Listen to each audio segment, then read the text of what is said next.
70 years ago, I was in high school, almost a third as long as the country has been around. And when I was in high school, I really only had two things on my mind: girls and cars. and I wasn't doing very well with girls, so we'll talk about cars. But let's just imagine that when we finish, I'm going to let each one of you pick out the car of your choice. Sounds good, doesn't it? Pick it out, any color, you name it. It'll be tied up with a bow, and it'll be at your house tomorrow. And you say, well, what's the catch? And the catch is that it's the only car you're going to get in your lifetime. Now, what are you going to do knowing that that's the only car you're ever going to have and you love that car? You're going to take care of it like you cannot believe. Now, what I'd like to suggest, you're not going to get only one car in your lifetime, but you're going to get one body and one mind, and that's all you're going to get. And that body and mind feels terrific now, but it has to last you a lifetime. The most important thing is to be able to define which ones you can come to an intelligent decision on and which ones are beyond your capacity to evaluate. You don't have to be right about thousands and thousands and thousands of companies. You only have to be right about a couple. I met Bill Gates on July 5th, 1991. We were out in Seattle, and Bill said, "You've got to have a computer." And I said, "Why?" And he said, "You can do your income tax on it." I said, "I don't have any income. Berkshire doesn't pay a dividend." He said, "Well, you can keep track of your portfolio." And I said, "I only have one stock." I said, and he says, "It's going to change everything." And I said, "Well, will it change whether people chew gum?" And he said, "Well, probably not." And I said, "Well, will it change what kind of gum they chew?" And not. And I said, "Well, then I'll stick to chewing gum and you stick to computers, you know." I don't have to understand all kinds of business. There's all kinds of business I don't understand. But there's thousands of opportunities there. I did understand the Bank of America, you know, and I'll be able. I'm able to do that.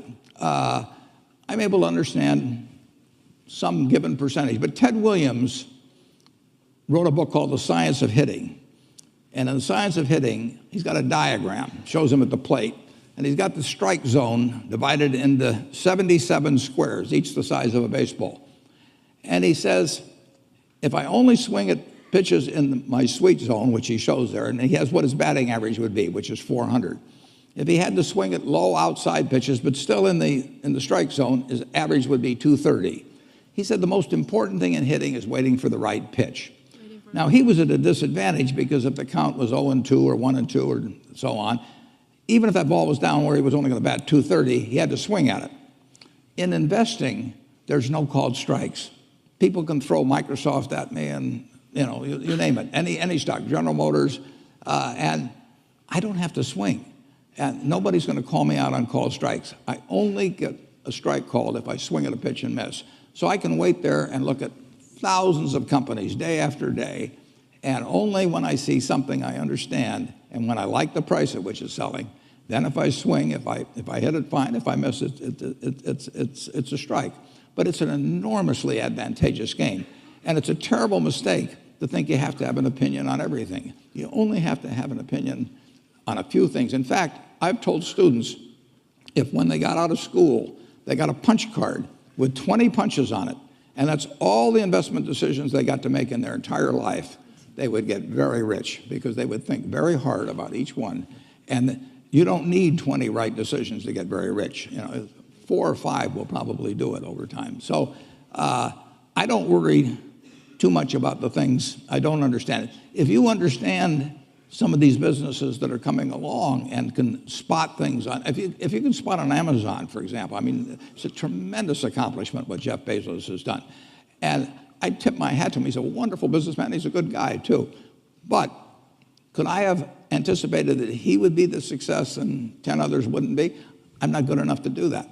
But fortunately, I don't have to. You know, I don't have to form an opinion on Amazon. And I did form an opinion on the Bank of America, and I formed an opinion on Coca-Cola. I mean, Coca-Cola's been around since 1886. There's 1.8 billion 1.8 billion 8-ounce servings of Coca-Cola products sold every day. Now, if you take 1 penny and get 1 penny extra, that's $18 million a day. And 18 million times 365 is 7 billion, 3 less 730 billion, or $6,570,000,000. So annually, $6,570,000,000 from 1 penny. Do you think Coca-Cola is worth a penny more than, Joe's Cola? I think so. So, and I've got about 127 years of history that would indicate it. So those are the kind of decisions I like to make. And you may have an entirely different field of expertise than I would have, and probably much more up to date in terms of the kind of businesses that we're seeing evolve. And you can get very rich if you just understand a few of them and understand their future. What is it that you two share? What makes this friendship so satisfying for both of you? Well, I think we both certainly share a curiosity about the world, and we come from two different but related worlds. So I think we probably spent about 10 hours of this 1-hour visit that Bill was scheduled on July 5th, 1991. His mother had to talk him into it. And we weren't halfway. I mean, we'd gotten no place in terms of our eventual agenda just in that time. In fact, the governor of Washington came by, and Bill's dad had to come into the bedroom and pull us out of it. We didn't want to. He was a little embarrassed we were talking to him. Well, we have fun to start with. Right. I mean, every relationship should have a lot of fun in it.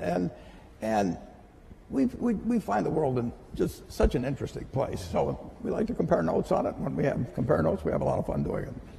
Part of the time, as I remember the conversation, by the way, there's a remarkable documentary about Warren, which is on HBO. I think it premieres on January 30th, on Monday. Yeah. You should take time to take a look at it.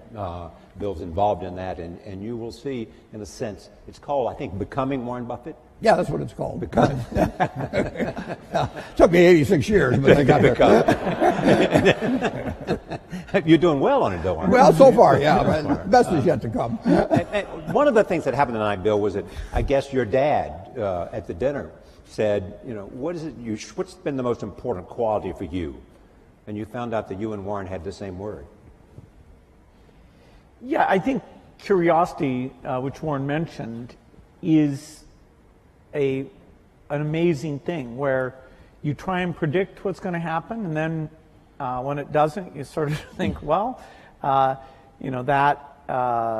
drug didn't get invented, that stock didn't go up, that approach wasn't popular. What is it about my model of the world that's wrong? Who could I talk to? What could I read? And the things that have happened since 1991, mostly good things, have been amazing and just so much fun to talk about.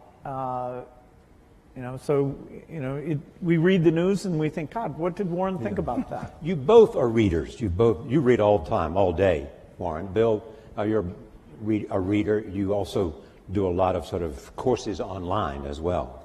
I mean, what does that have done? What has that done for your life? The sense of constantly learning. Well, go ahead, Bill. It's an incredible time to be a learner. I remember when I was young, I had the World Book, which is one of Warren's products, and it was very good. But I always felt like, God, I want to get into this in more depth. I want to understand it better. Today, the videos that are online and the courses that you can buy with the very best professors, it's phenomenal. Take a subject like weather or climate change, or what's going on in economics, what's known, what's not known. Now with the foundation, a lot of what I need to learn is about biology, making vaccines, and what's going on with these various diseases. This is a phenomenal time to be a curious person. The information that's out there, I have my biggest problem is that I stay up too late because I'm reading and then I'm a little bit tired the next day. The other thing that you share other than reading is optimism. You believe in America. Absolutely. You have said to me more than once, I would give up a year of my life just to know what the next 50 is going to be like. Yeah, even the next 4 now. I mean, why'd you pick 4? I don't know, just a number that came to me. It is just fascinating what's happened just in my lifetime, in the 86 years. I should mention one thing about reading.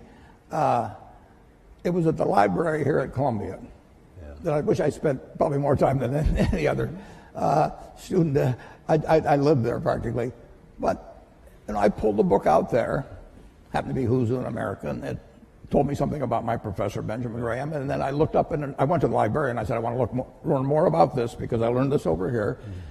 That changed my whole life. We own Geico now because of that librarian directing me to some other book and then following through on that. It's the chance. I read about 1/5 the pace that Bill does, but I still spend 5 or 6 hours a day reading. I mean, you can learn so much. I particularly love biography. Just to be able to live the lives of these people that have been so extraordinary, the lessons and the discouragements they face, just everything about it. So you can't get enough of reading. What surprises you most about Bill? That's an interesting question. I guess what really surprised me is initially we just found so many things to connect on. He did try to sell me a computer. That's probably the only sale he didn't make, although the computer changed my life for the better in a big way subsequently. But, he just had this same curiosity. Yeah. And the other word you have used is focus. Well, the focus is no question about it. I mean, both of us got to where we are in a big way because of focus. Bill, what surprises you about Warren? I was so amazed that he comes to investing with this broad model of the world. So one of the first questions he asked me was, hey, Microsoft's a small company, IBM's this huge company. Why can you do better? Why can't they beat you at the software game that you're playing? And I always, every day I was thinking about, okay, what advantage do we have? What do we do? But nobody ever asked me that question. And we talked about the economics of software, which is a very different and special thing. And he could relate it to things that he'd seen. And I didn't understand banking, why some get ahead and some don't. And so he was able to put that in very clear terms.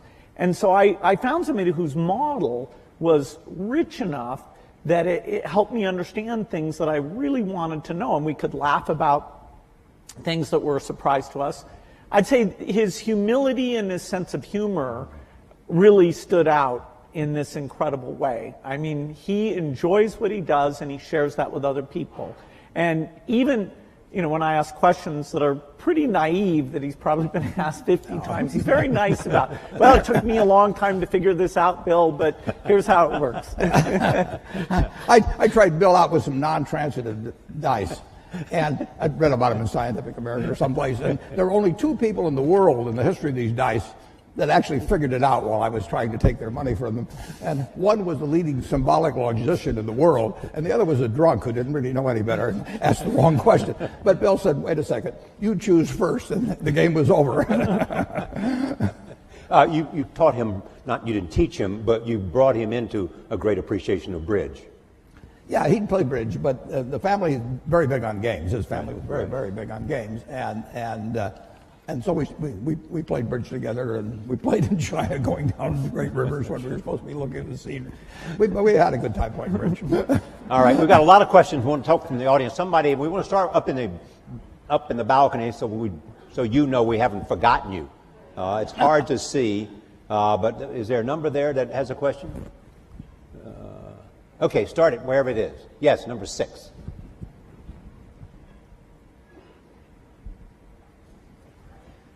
Thank both of you guys for being here today. My question is in regards to public health and vaccinations. Given our current president's publicly stated stance against the use of vaccinations, both in this country and abroad, how would you recommend that we, as students and future leaders in health sciences, best allocate our resources to most effectively resist his alternative fact political philosophy in regards to domestic and global public health? Thank you. Well, Bill? That's a good place to start. Yeah. Well, the facts about vaccines are very clear and very strong, which is both that they're safe and that the vaccine schedule has been designed to reduce disease, and the more parents that adhere to it, the more not only their children be protected, but you have some kids who are immune deficient. And so unless the kids around them are protected, then it puts those kids at risk. And there are diseases like measles or pertussis that all it takes is a small cluster, and then mostly those diseases would be coming in from overseas, but you can get infection, and in some European countries you've had deaths because the kids weren't vaccinated. I don't think the U.S. government is going to come out with any negative statements. There may be a commission, and fortunately, if you look at the facts are quite unequivocal. We certainly are speaking out in favor of vaccines. So I'm a little surprised that we have to stick up for them, but it's true in every country that you get these rumors, and particularly in today's media, those rumors can get out and ahead of the facts because the rumors are sort of more salacious or contrary to what you've been told type things.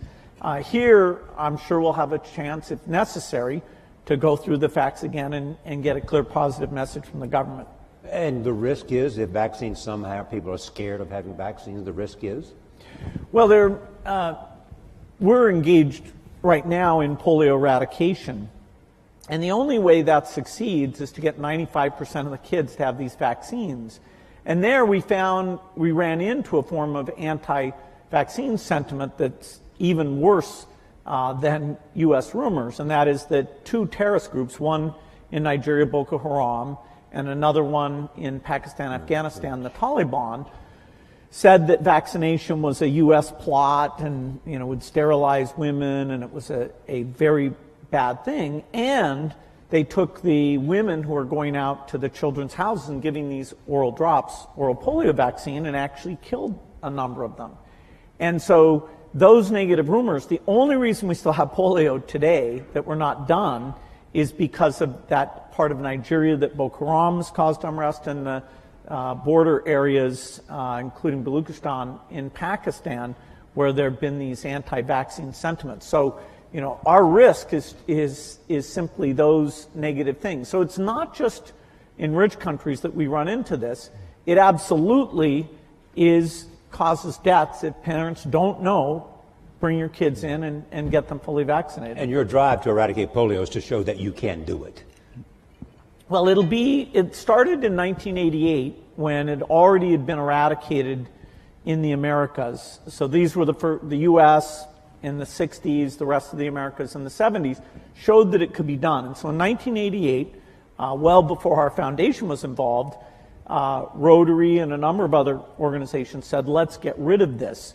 And it's been harder than was expected just because of these sentiments. Here we are in 2017, last year, less than 50 cases. So we are very, very close. In fact, there's so few cases now, the way that we track where the virus is we go and look at sewage samples, and we see, because a lot of kids get infected and pass it along without getting paralyzed. And so it's only through these sewage samples we know that there's still about 4 places in Pakistan and Afghanistan and 1 place in Nigeria that we haven't gotten there yet. All right, let's see. The next question. I got to see a card. Number 1. Thank you both so much for being here. My question, again, is a little bit on the political spectrum. I was wondering what you're both most hopeful about in this new political environment we have, and also what you're both most worried about. You want to take hope or worried, Warren? Well, I'm confident that America will move ahead.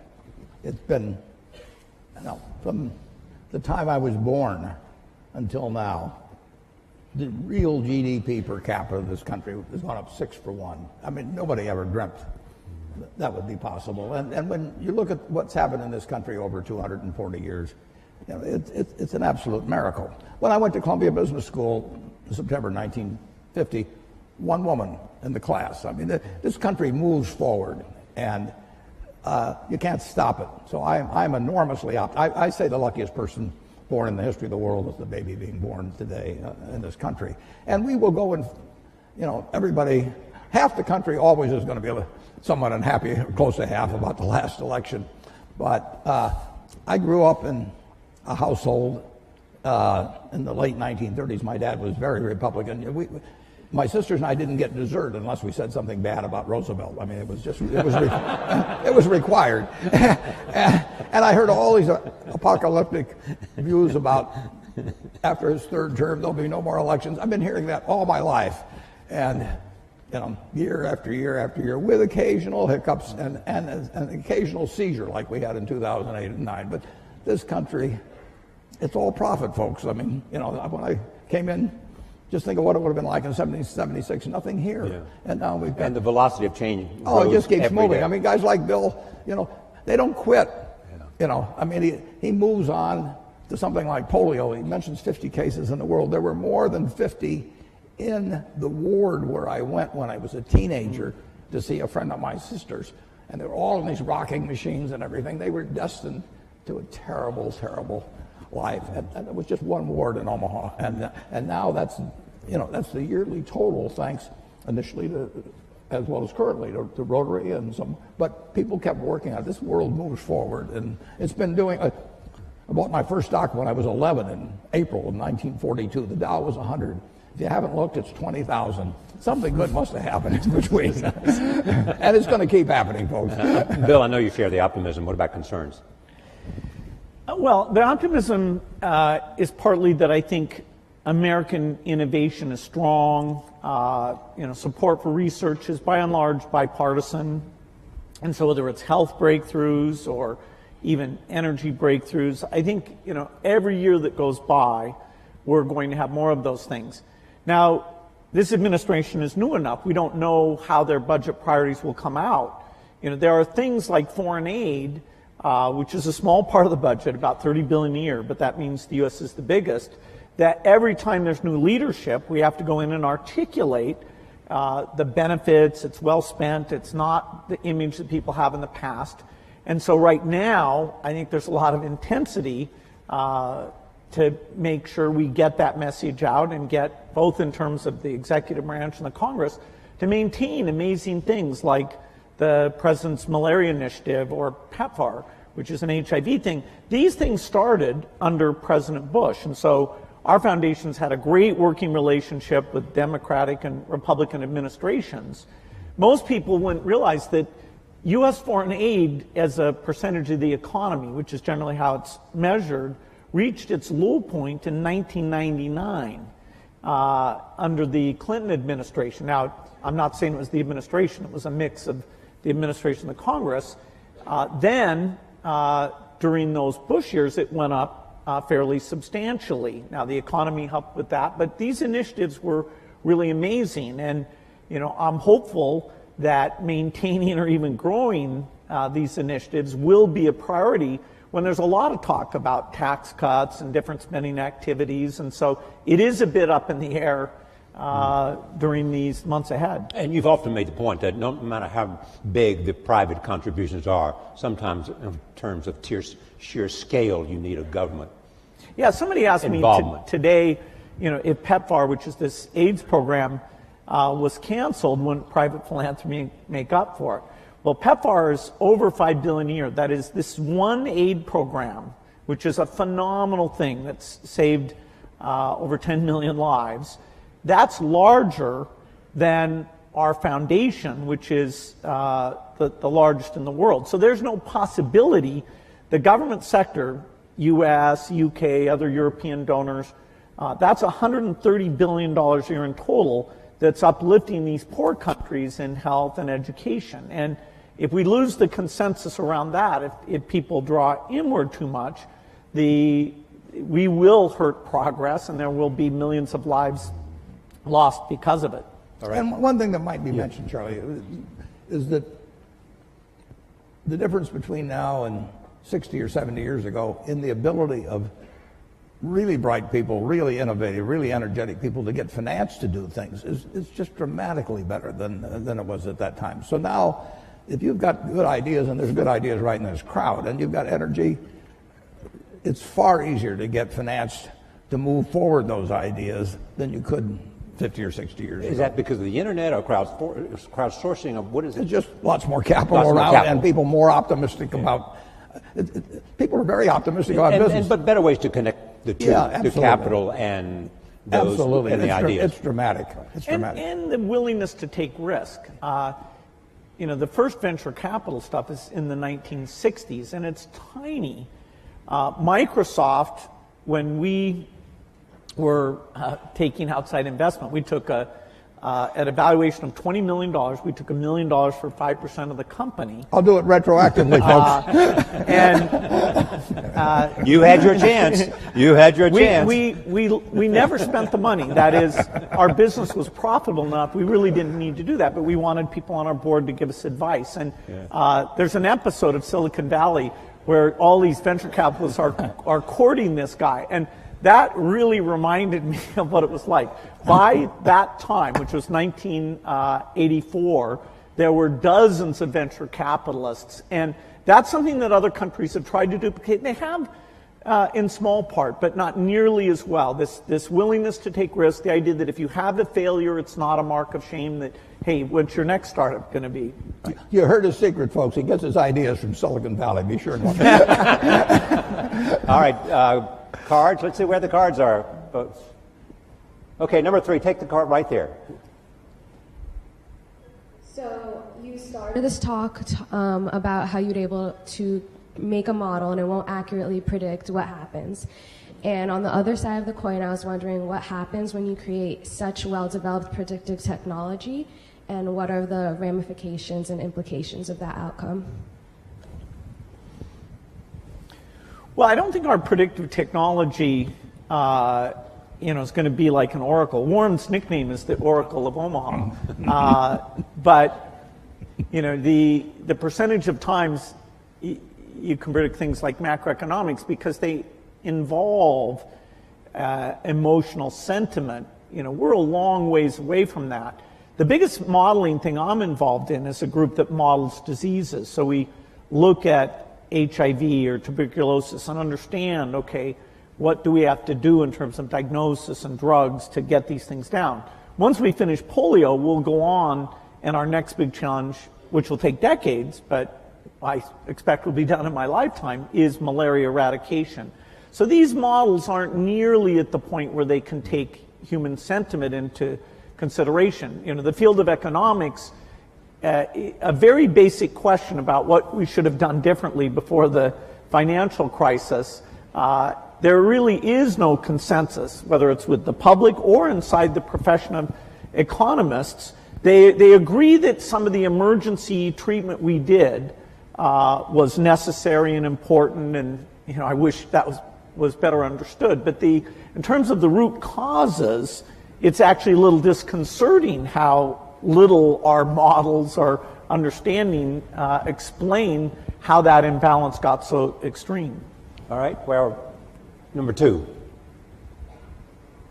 Hi, my name is Eugenia. I'm in the engineering school here at Columbia. And I wanted to ask, you were talking about that you love reading. I wanted to ask if you have a particular book that it changed your life, like the way you think about things. And I also wanted to ask, what is the thing that you admire the most about each other? Like you, Bill, about Warren, and the other way around. Thank you. They sort of touched on the second question, but go ahead, they may want to add to it. Books, though, first. Changed your life. Well, a book did change my life, and it was by a fellow who taught here at Columbia, Benjamin Graham, and I read the book when I was 19 called The Intelligent Investor. And I'd been interested in investments since I was maybe 7 or 8, but I'd read every book in the Omaha Public Library by the time I was 11. So why do you think you were interested in investing when you were 7 or 8? Because I was too dumb to get interested at 4. My dad had a very small investment firm, and I would just go down and I read all the books that he had there, waiting to go to lunch or whatever it might be, and then I went to the public library and read them all, and it just was a fascinating subject to me. But I didn't have any. I knew what everybody thought and all of that at an early age, but what Graham wrote made sense. I just happened to pick that book up at a bookstore in Lincoln, Nebraska. But to investing per se, is there something about your core competence that made investing the perfect place for you to be? Yeah, it certainly wasn't to be a pro football player. I mean, I looked. It was a question of zeroing out all the other incompetencies, and I was left with one thing, Just the allocation of capital. I was actually wired in a way that was. This would be something I would be good at. So, wired in what way? I can't tell you precisely, but I've got the right temperament for it, which is much more important than IQ. If you've got more than 120 points of IQ, sell the rest to somebody else. You don't need it in investments, but you do need the right temperament. You do. You do have to be able to think for yourself. And getting back to, the earlier question, the first question I ask myself when I look at a business is, is it important and easy what I can determine about this business? Yeah. And a lot of them don't make it. Now, Bill is looking for hard questions that plague society, and where intellect and money may make a difference. They may not for a while, but he's taking on the tough things. My job is to find easy things. I'm looking for 1 foot bars to step over, rather than 8 foot bars to jump over, But that's not irrational if you're looking at the investment universe. But reading is key. On the biography, on the book thing, I will tell you a wonderful book to read. I can tell you a number of them. Intelligent Investor, obviously, if you're in the investment field, but Catherine Graham's autobiography is a marvelous book, and it's absolutely honest, told by an incredible woman who had an incredible life and then wrote honestly about it. But someone who you knew very well and invested with, and she was a bit reluctant and had to be assured, that she was afraid of me, actually. Yes.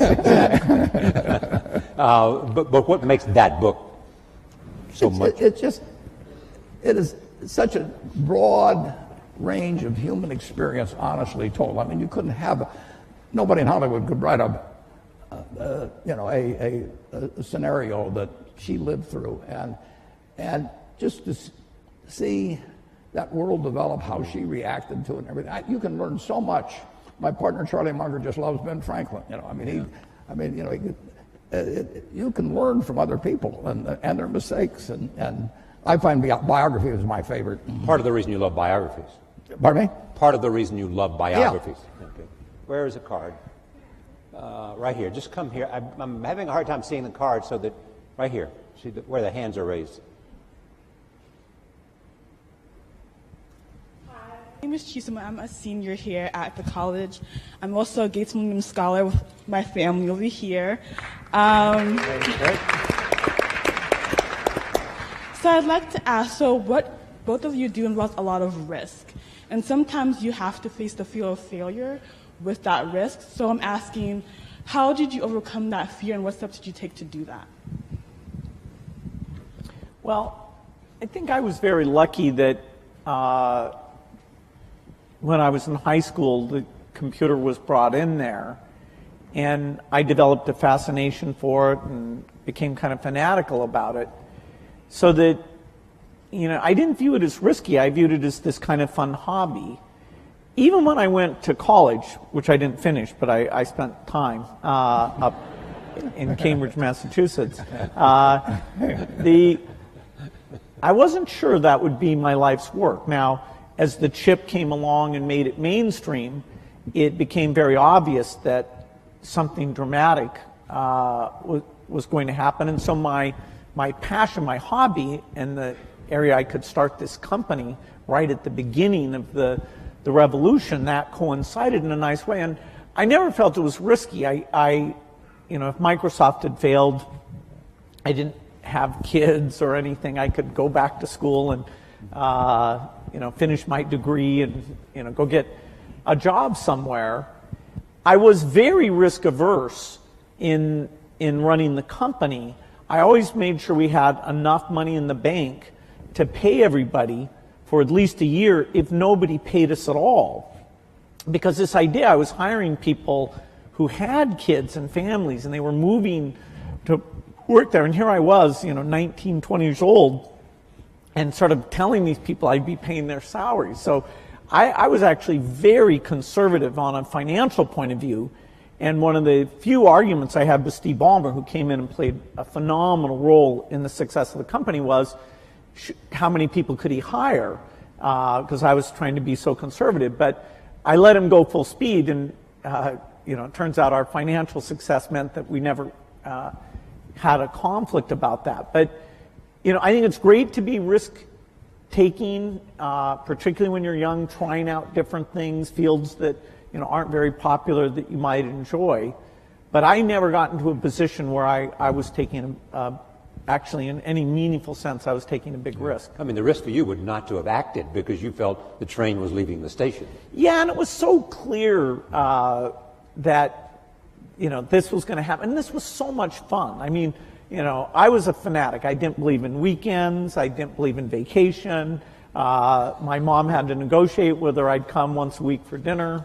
No matter who the guest was. That's right. That's right. Yeah. But Warren, you have often said you still tap dance to work. Absolutely. Because you can paint with your own colors. Yeah. I'm as excited about tomorrow in terms of what's going to happen as I was when I started. I was having a lot of fun when I started, but I'm having just as much fun now. And when I was here at Columbia, I had this terrible fear. It was impossible for me to speak in public. I mean, I wasn't able to do it. I actually read an ad in the New York Times. I went down to Midtown, signed up for a course, gave the guy a check, and then stopped payment on the check. I mean, I just petrified. But finally, and actually, after you get through hearing me today, maybe you'll wish I'd stayed afraid of public speaking, but that's another question. When I got out to Omaha, I finally decided I just had to do it, so I gave a guy $100 in cash, and once I parted with $100 in cash, I'd jump off the Grand Canyon to get my money's worth.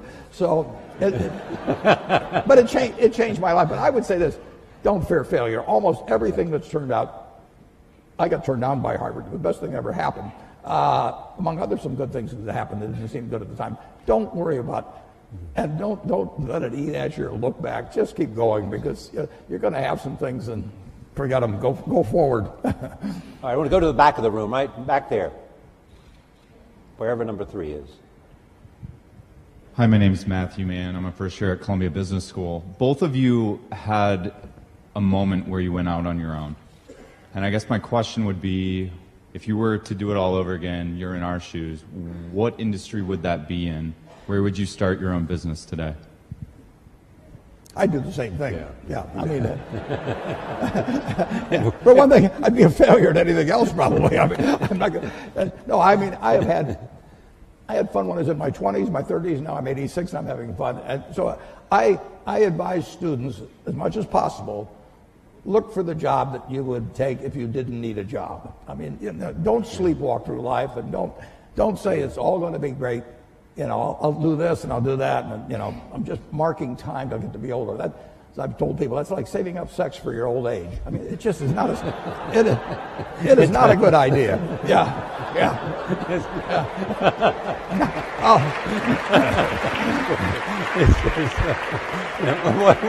What are you urging them to do? I'll explain it.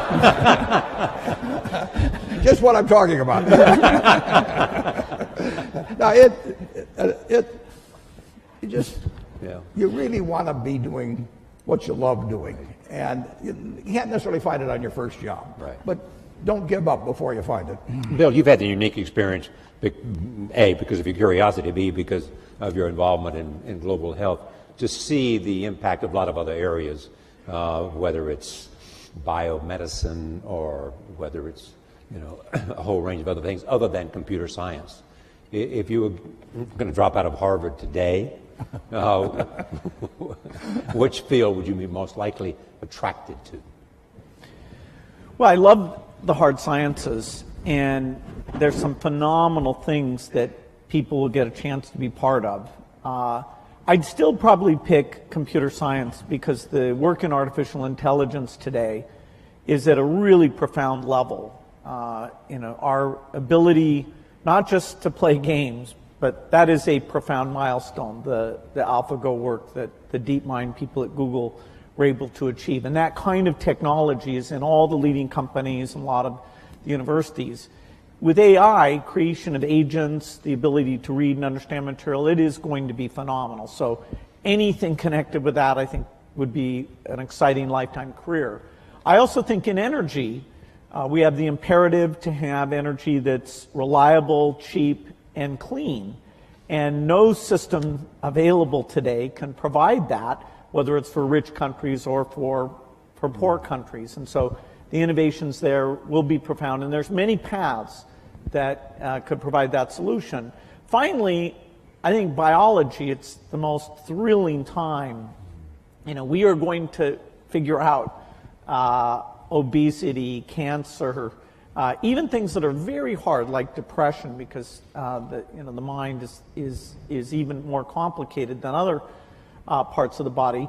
I see this through the lens of the disease of the poor, the infectious disease, where new vaccines, new drugs, we are moving faster than ever.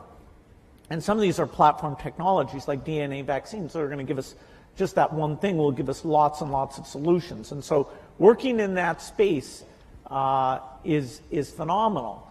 Now, I say this, to my children, and they may not want to do hard sciences. The one who's picked wants to counsel patients and be a doctor, and even more than the science piece, that relationship with patients is what grabs her. So everybody has their own taste, but in terms of big impact, those 3 hard science problems would be at the top for me.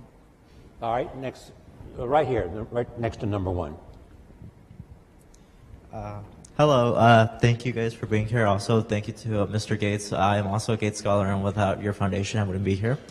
Many industrial-based communities have been severely affected with higher levels of unemployment due to the increasing utilization of automation, which ends up displacing workers.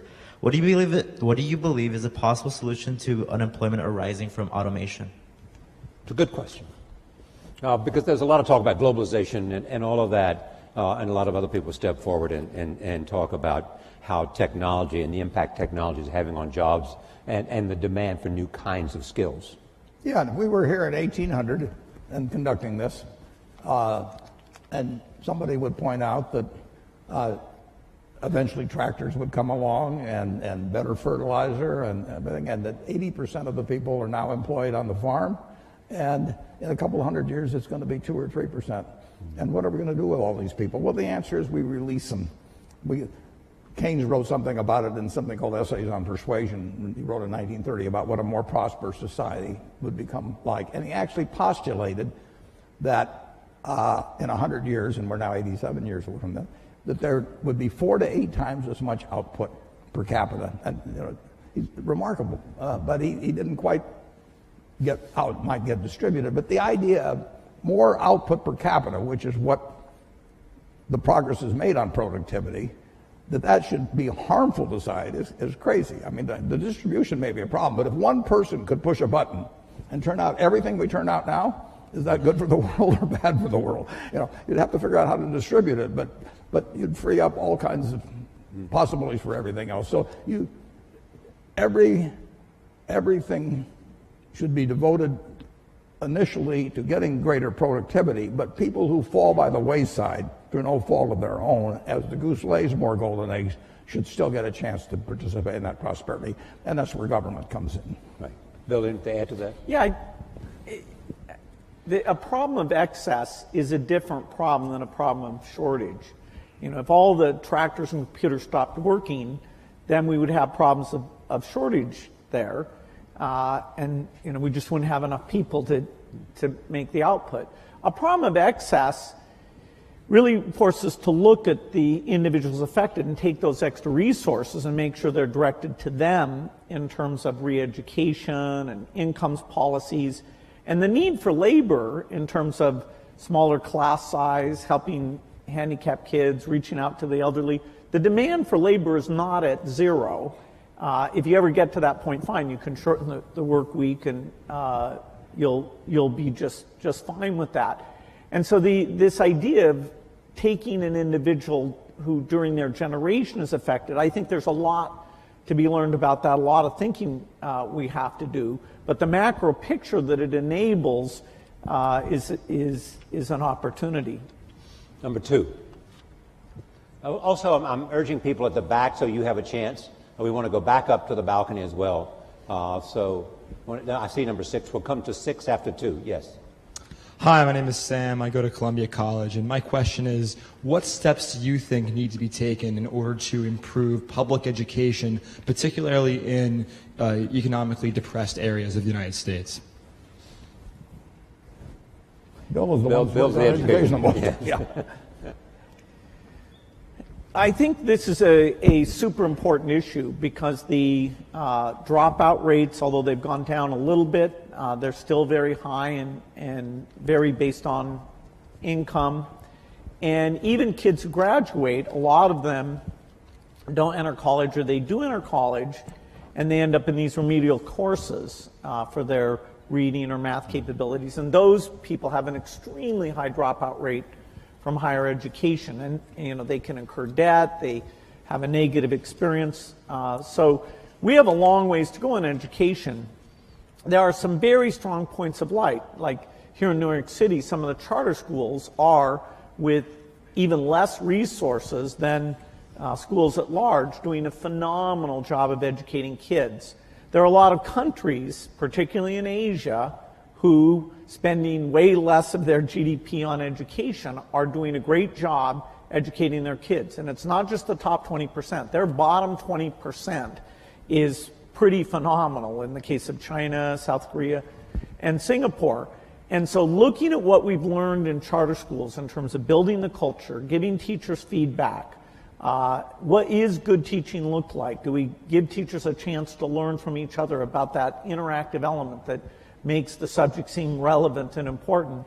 There are great teachers, but spreading those practices has been very, very tough. And so I'd say it's a top priority, and our foundation has that for our work in the United States. Education is the top priority, whereas outside the U.S., we take on health.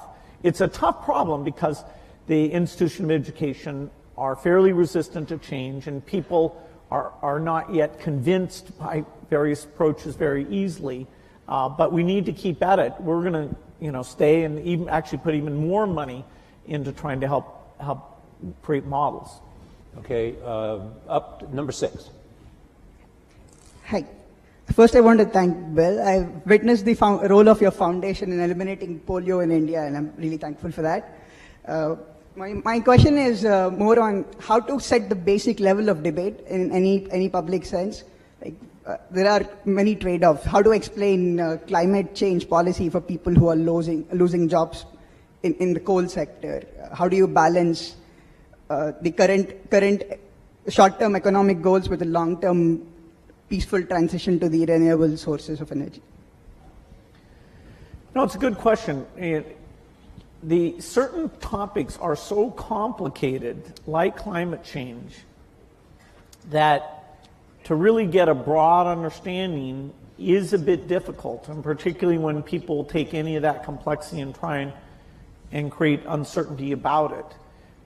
And for example, India's kind of paradigmatic in that they want to electrify for all sorts of good reasons having to do with health and reading at night and quality of life.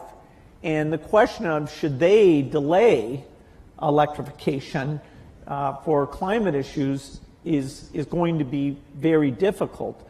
The ideal is to innovate in such a way that they can go full speed ahead on electrification without emitting the CO2 that the natural path of them today, which is coal, is the way to go. And so we have a lot of cost reduction to do because rich countries may be able to buy premium electricity. When you get to middle income or lower, that's just not going to happen. And democracy has us allocate these resources in terms of investing in the future and things like research and investing in the present. And when you have a problem like the financial crisis, then you do get a little bit of more of short-term thinking. And I'm hopeful, I think it's better for the world and for the country if we can get back into a little bit more of a focus on the long term. We have some questions from Facebook. Warren, a central tenet of your investing is to invest for the long term. And this comes from Brian White, who says, how might Bill and Warren convince investors to think beyond short-term returns to encourage world-changing innovation? Well, I've spent my life trying to convince people of investing for the long term. Listen, if I knew how to double my money tomorrow, I'd probably invest for the short term too. But it's much easier to invest for the long term if you're just talking pure investment, because you know what's going to, in my view, it'd be very high probability what's going to happen 10 and 20 years from now in a major way, and I don't have the faintest idea what's going to happen tomorrow or next week.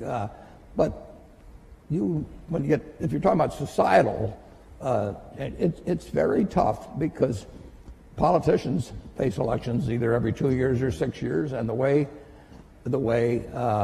particularly congressional districts have been organized, primaries have become more and more important, and so it's very hard to have politicians think of something that's wonderful for the country for 20 years, but will cost them the election 2 years from now. And that's a basic problem in a democracy, and it gets to be more of a problem as we've arranged congressional districts so the primary dominates, because a very limited number of people turn out, and their motive tend to be on the extremes of both parties. So it's not easy. Whether you're going to make an investment in a company or whether you're going to buy the company, what are the factors that you're looking for?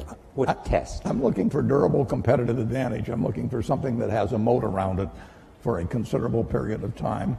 And I'm looking for an honest and able management to run it, because I don't know how to run it myself.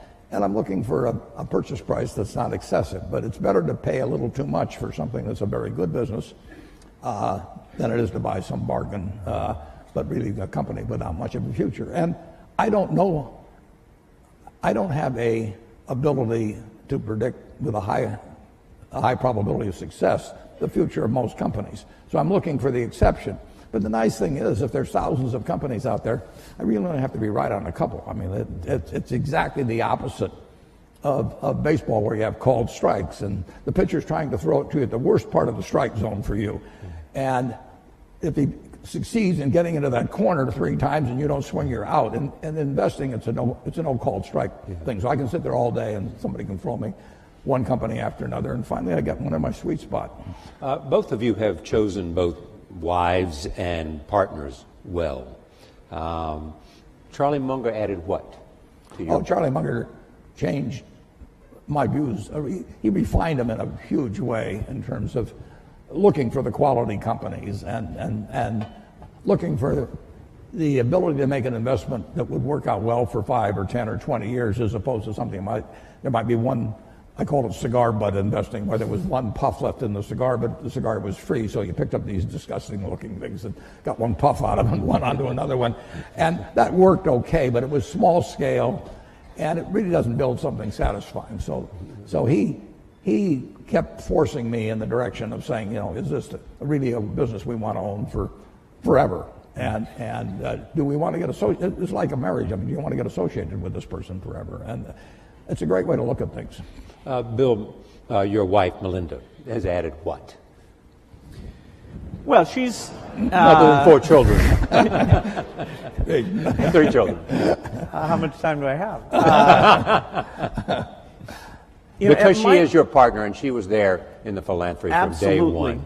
At Microsoft, I had 2 partners who were amazing. I had Paul Allen in the early days, and then Steve Ballmer as the company got bigger. And we would not have achieved anything what we did without those partnerships. Because, when things are tough, when you're making big decisions, having somebody who's really in there with you, committed, for me, I couldn't have done without that. For the foundation, Melinda's an amazing partner.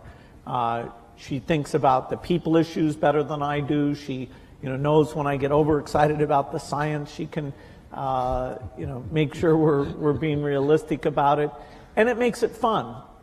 Last week I went to Europe to World Economic Forum. She went to Nigeria, and then this weekend we just sat and talked about, okay, what did we see? What does that say about the work we should do? And so, I don't think I'd enjoy it without a partner, and particularly someone amazing like her. It's more fun with a partner. I mean, Charlie and I have had more fun working together than either one of us would have had individually, and we have never had an argument after working together for 58 years. You talk every day? Not anymore, because we know what the other guy's going to say. We just grunt. We talked it all out 50 years ago. So if you see Charlie and he says, "Why haven't you called me?" you'd say, "Well, I knew what you'd say anyway." Absolutely. No, there's no question about it. We still have a lot of fun together. All right, right there. Well, let's see, number 2. Hi, my name is Molly Zanger. I'm a student at Barnard College. I guess what I'm basically wondering is what your main considerations are when you're choosing where to donate and what causes to donate to, and what the main challenges are that are associated with that.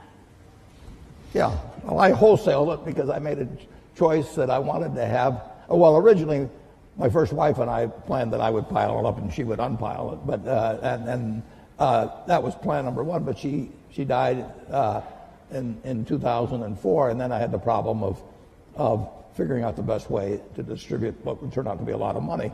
And I wanted some people who had similar values and similar objectives to what I had, but I also wanted people who would pour in intelligence and energy, and in the case of Bill and Melinda, a lot of their own funds, would work at it full time, but who really saw society as I saw it, which was that every life is of equal value.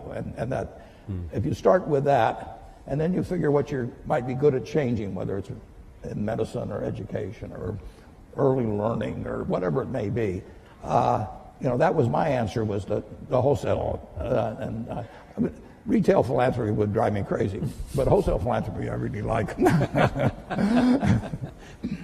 Bill? Yeah, for our work at the foundation, the belief in innovation, which both Melinda and I saw at Microsoft, our question was, okay, how do we bring that kind of innovation to help the world's poorest? And we learned that coming up with new vaccines, that although you can pay a lot to have them created, the marginal cost comes down to less than $1.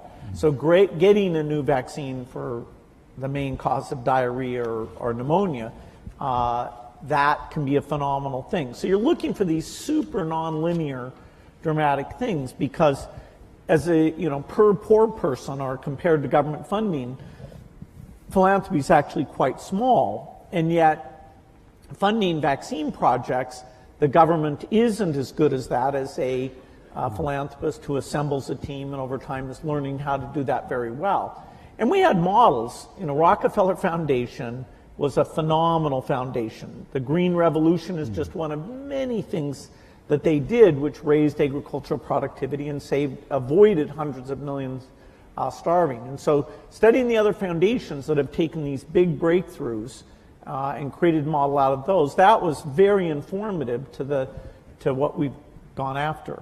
What's the most important lesson you've learned, though, about making investments from the foundation today that you learned along the way? Well, I think when we started out, I thought that just coming up with a new vaccine or drug alone would be enough, and that the world would then take that and get it out to all the children of the world. Partly through field visits I did, that Melinda did, looking at the statistics. That delivery system doesn't get out to a lot of the kids. And so having to figure out how people were hired or how that was funded and measured, this what's called primary health care, we were drawn into that out of necessity. It didn't fit the normal sort of in the lab, come up with this great concoction. And yet, in order to achieve our goals, we needed to think about those delivery pieces. In fact, sometimes the state of the product actually had to be simpler in some ways in order to get through that very limited delivery capacity. And now we're getting to 86% of the world's children with vaccines. It was about 70% when we got started. So that's a good increase. We still have 14% to go. Bill and Melinda have amazing convening and persuasive powers as well. So, I mean, they bring something far more to it than just money. They work incredibly hard, as do my 3 children in their foundations, but they work incredibly hard at getting governments involved in vaccines or whatever it may take. And that just is, it's an extra dimension that I think very few people have in the field. Yeah, I mean, it's a hands-on well, travel to experience. When Melinda is in Africa and she's holding a little baby, I mean, she is actually thinking, you know, this kid needs to be vaccinated, has a decent chance in education and all that. I feel the same way about the kid, but what I really think is he's going to pee on me, you know, can I hand him something? So, there's just a difference in that human touch that makes a big difference. I'm halfway in between. I think he's closer to me, actually. Number 1, number 3, and number 4. First 1, then 3, then 4. Hi, I'm Malvika Goswami at the Columbia Business School. If the current government were to ask for your advice on immigration or healthcare reform, what would you recommend to them? Warren? Well, on immigration, yes. Immigration, I mean, this country is built on it. I always say to people that are anti-immigration, let's put it in retroactively. And, everybody leaves. It's this country, if you think about it, Bill's heard this before from me, but we are sitting here in part because of 2 Jewish immigrants who in 1939 in August signed the most important letter perhaps in the history of the United States. And you can go to the internet and go to search Bing. And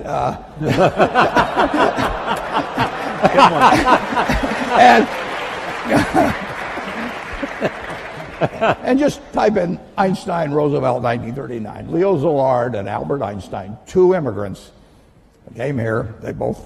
They came directly from Germany. Szilard came from Hungary before that. And they told President Roosevelt that the Germans were likely to develop an atom bomb, which was likely to work. It's less than a full page, and we better get to work on something fast. And that the Manhattan Project came out of that. And if it hadn't been for those 2 immigrants, who knows whether we'd be sitting in this room. Mm-hmm.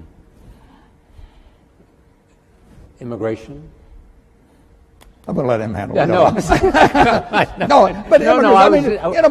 You knew Andy Grove. Just go up and down the line. I mean, right. This country has been blessed by immigrants, and you can take them from any country you want, and they've come here, and they've found something that unleashed the potential that the place where they left did not, and we're the product of it. The question also was about healthcare. I mean,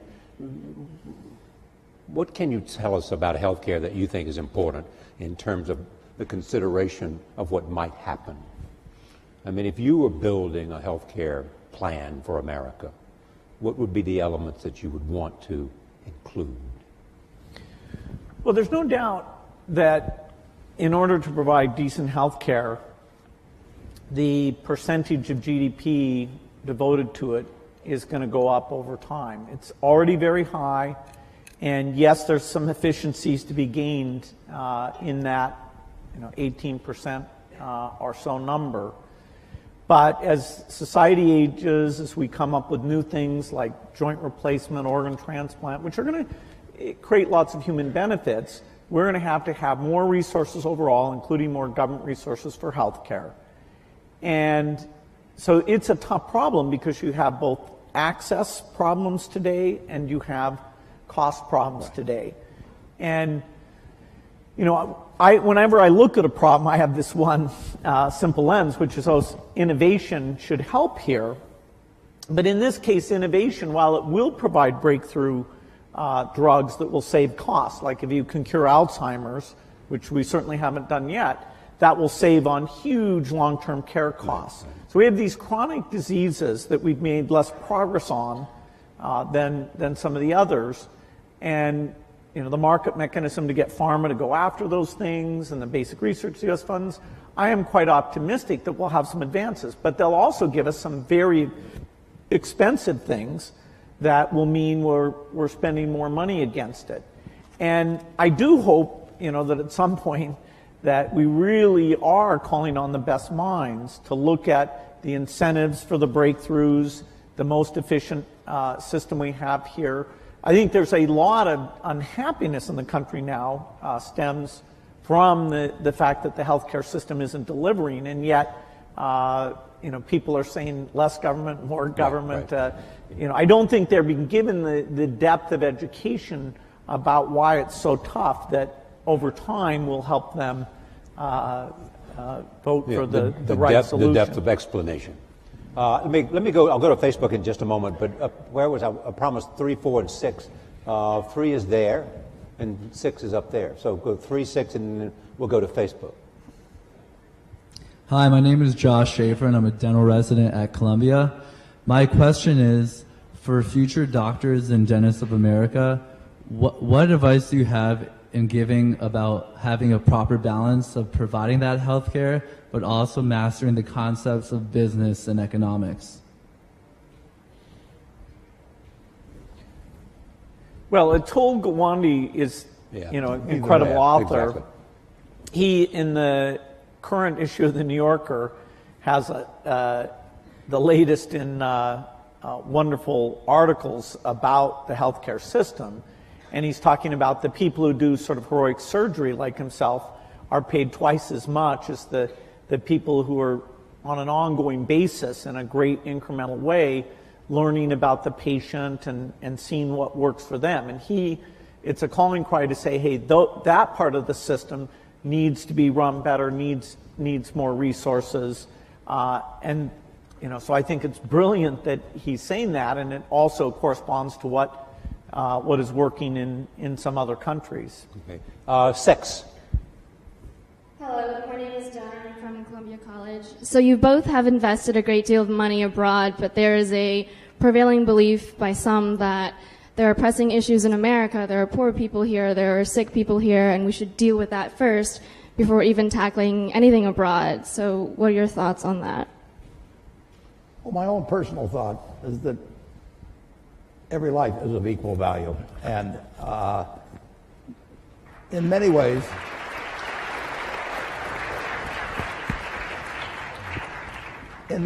if you have a limited number of dollars, you actually can do more for more people outside the United States. We do have greater resources here for our 320 million people than exists around the world for 7+ billion people. So if you can improve the lot of more people by intelligently spending $1 billion or any other number in other areas of the world actually than here. And coming from Omaha and having the money I have, people can say, well, why not spend it all in Omaha? You grew up here in Omaha, it's done all kinds of things for you. And I absolutely acknowledge that. But in the end, if I've got X dollars to spend, I can make life better for more people if I can have it intelligently allocated in other parts of the world actually than the United States. And that draws a fair amount of criticism, but I live with it because that's just what I believe. All lives have equal value is really the driving force Absolutely. behind I mean, the foundation. I'm an accident. I won the ovarian lottery when I was born in the United States in 1930. It was 40-1 against me. I was male. Now it's 80-1 against being a male in the United States in 1930. I was just plain lucky. My life would have been far different. Bill always said if I had been born a long time ago, I'd have been some animal's lunch because I can't run fast and I can't climb trees and everything. And I'd be saying, I allocate capital. It wouldn't work. And, I was lucky. But 79 out of the 80 weren't as lucky as I was at that time. And, Bill. Go ahead, Bill. Yeah, in terms of the helping people in other countries, the foreign aid budget of the U.S. is 0.8% of the budget. And there will be, in the years ahead, a discussion about, is that worth doing? It saves lives for typically about $1,000 of life saved. And in terms of stability and countries eventually being self-sufficient and being part of the world economy, there are some huge benefits to that. So if we were talking about should we spend 20 or 30% overseas, okay, that would be a very interesting discussion. But what we're trying to preserve is something that's gotten smarter and smarter all the time, has proven benefits, all of which are things that our foundation co-invests in the same things, like the polio thing is 0.8%. So I'm hopeful that in a big world that can remain a priority. All right, let me go to another Facebook question. This is from Nadia Akwal. Says, how might Bill and Warren encourage innovation, particularly among teens and young adults? How do you encourage innovation? Well, I think you have a market system that provides rewards for it. Yeah, that's one way. Yeah. and we have it. I mean, we have an incubator for innovation in the United States. And, you know, Bill can drop out of school.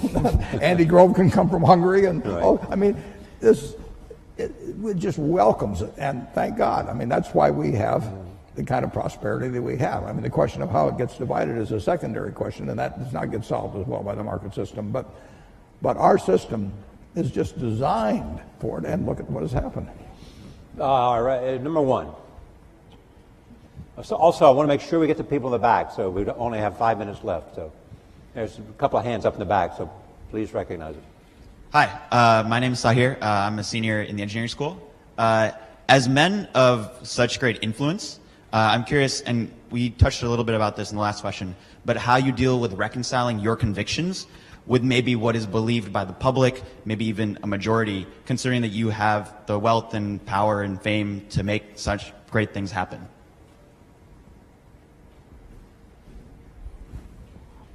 Either. Well, I don't see, you know, the convictions I have, you know, I love sharing them and talking to people and understanding, you know, where people disagree. You know, I can be overly science-centric about things. You know, there's all sorts of causes that are super important that our foundation, because we have limited resources, we don't get to go and do. There's lots of diseases. There's aspects of education. You know, part of the strength of philanthropy is its diversity, and so just by sharing the fact that it's fun, it really can have measurable impact. I hope that sets an example for all of philanthropy. I don't happen to believe that, you know, my voice should be that much louder than other people. You know, and so, you know, some of these big political donations, you know, at least, you know, I think Warren as well, you know, we've chosen not to have that be a huge way that, you know, we're spending our money. That's a personal choice. You know, the money's being saved for, not for the megaphone, but for the work of the foundation. Yeah, we get a podium of a certain sort, you know, but people do not.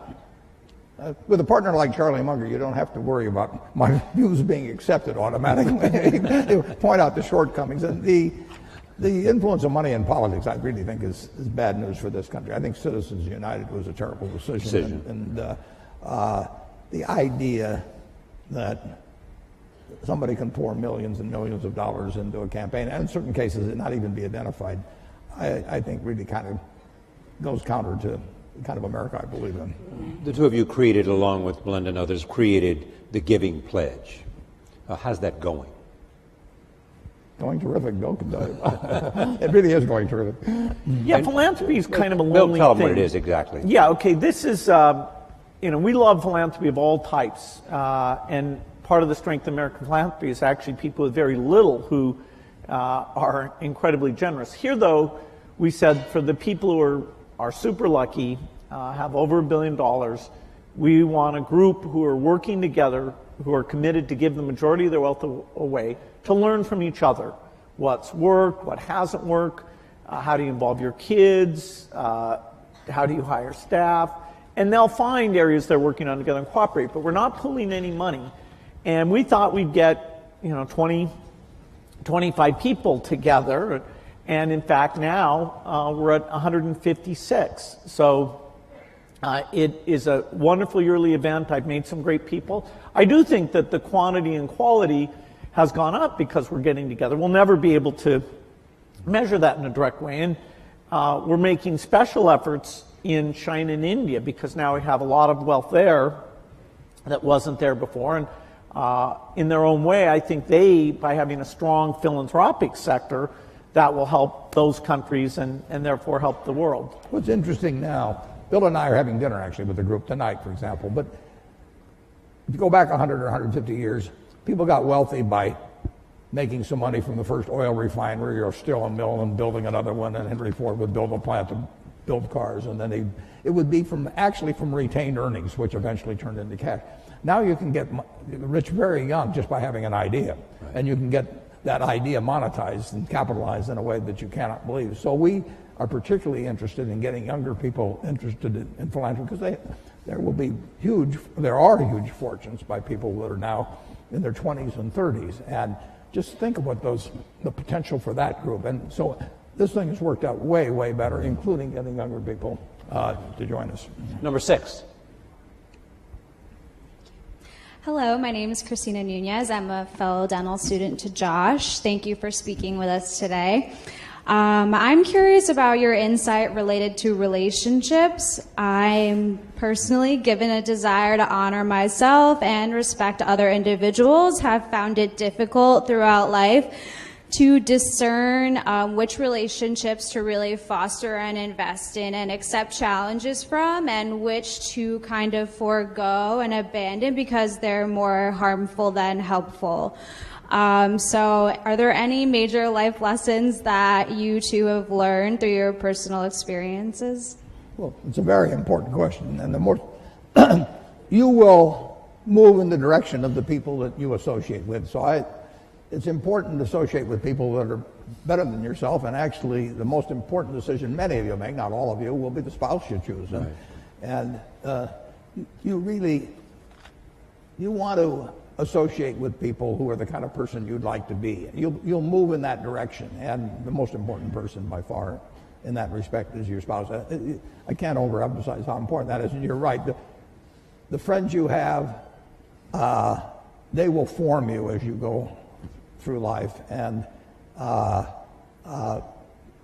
make some good friends, keep them for the rest of your life, but have them be people that you admire as well as like. Bill, you'd add to that? Yeah, some friends do bring out the best in you, and so it's good to invest in those friendships.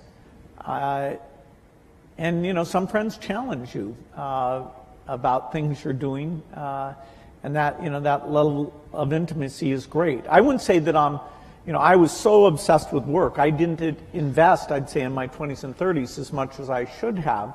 It's really through Melinda and seeing, other people, I realized, okay, that is, it's really worth the investment to have those people as you're always there to help them, and vice versa.